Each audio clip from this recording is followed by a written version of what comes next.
Rusa memberi anak laki-laki itu sebuah kapak emas. Kapak menjadi lebih besar dan memancarkan cahaya keemasan yang berkilauan. Pemuda itu mengambilnya dan menabrak gunung, dan gunung itu terbelah dua. Hutan kristal muncul di dalamnya. Setiap pohon sangat berharga. Seluruh keluarga yang semula miskin berubah menjadi orang terkaya di daerah tersebut. Namun pada siang hari, pemuda tersebut masih tinggal bersama ayahnya di sebuah pondok bobrok. Ayah sakit selama bertahun-tahun, ibu meninggal lebih awal. Semua beban jatuh di pundak bocah itu. Sang ayah juga menghabiskan banyak uang untuk membeli obat. Pemuda itu memutuskan untuk pergi ke gunung untuk menemukan beberapa barang langka dengan imbalan uang. Ada satu anjing yang tersisa. Karena kecerobohan sedikit saja tidak akan menemukan jalan keluar. Jadi, Anda membutuhkan indera penciuman anjing. Mereka berkeliaran lama di hutan, hanya untuk memetik beberapa jamur. Mungkin Tuhan sengaja mengatur. Mereka menemukan seekor rusa kecil tersangkut di hutan. Anak laki-laki itu menyelamatkan rusa. Dan ini juga menjadi pertanda bagi bocah itu untuk menjadi kaya. Rusa itu sangat gembira. Sebagai tanggapan, dia menggigit lengan baju bocah itu dan berlari ke kedalaman hutan. Ketika dia tiba, pemuda itu tercengang dengan pemandangan di hadapannya. Di sini ada tumbuhan langka, ada juga pohon ginseng berumur ribuan tahun. Tidak hanya bisa menyembuhkan penyakit ayahnya, tapi juga bisa dijual. Berpikir, bocah itu menggalinya. Akhirnya gali tanaman ginseng ini. Kegembiraan sulit diungkapkan dengan kata-kata. Dia berlari pulang seperti orang gila, menunjukkannya kepada ayahnya. Sang ayah berkata bahwa dia belum pernah melihat ginseng seperti itu. Kisah orang yang menggali ginseng menyebar di desa. Setelah penduduk desa mengetahui ceritanya, mereka ingin melihatnya sekali. Melihat pohon ginseng yang begitu besar, penduduk desa terheran-heran. Semua orang memuji keluarga anak laki-laki yang akan memiliki kehidupan yang kaya. Namun ada pepatah yang tidak takut dengan perampok, hanya takut dengan pencuri bawah tanah.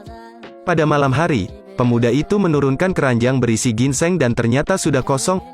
Tidak tahu kemana perginya ginseng. Anak laki-laki itu berlutut di tanah kesakitan. Sang ayah menasihatinya untuk tidak bersedih.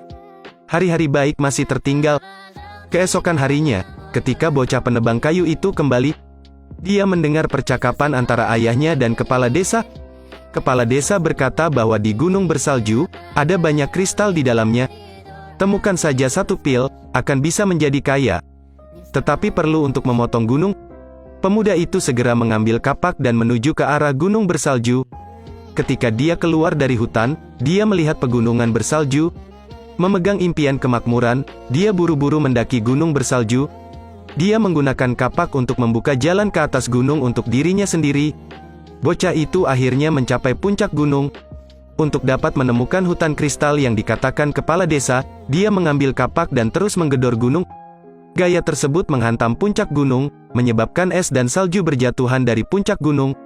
Sebelum bocah itu bisa bereaksi, dia terkubur di salju. Kemudian dia meluncur menuruni gunung.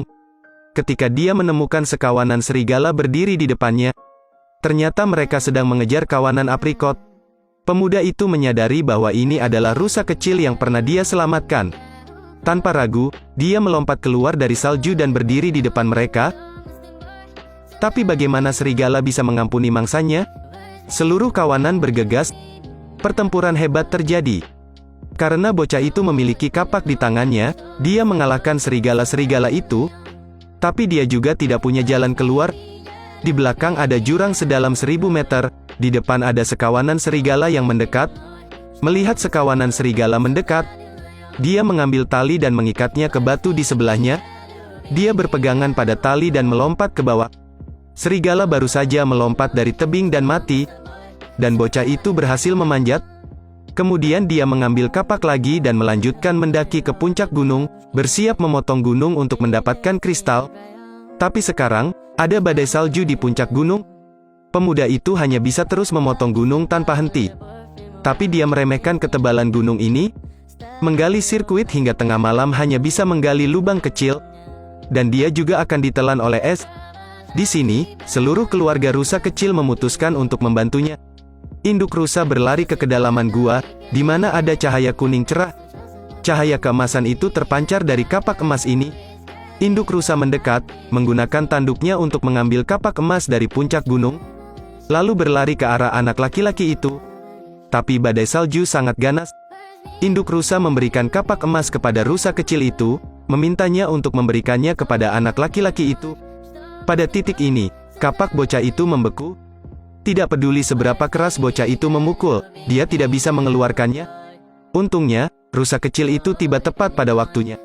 Itu memberikan kapak kepada bocah itu. Anak laki-laki itu memegang kapak. Cahaya keemasan terpancar, kapak itu berubah menjadi kapak yang lebih besar. Dia menabrak gunung dengan keras sekali. Gunung asli yang tidak bisa dihancurkan, patah menjadi dua. Di tengah memancarkan cahaya 7 warna yang cemerlang. Saat cahaya memudar, apa yang muncul di depan mata mereka adalah tumpukan batu kristal. Ini adalah kristal dalam kata-kata kepala desa. Anak laki-laki itu mengambil satu dan berlari pulang. Mereka akan memiliki kehidupan yang kaya dan sejahtera di masa depan.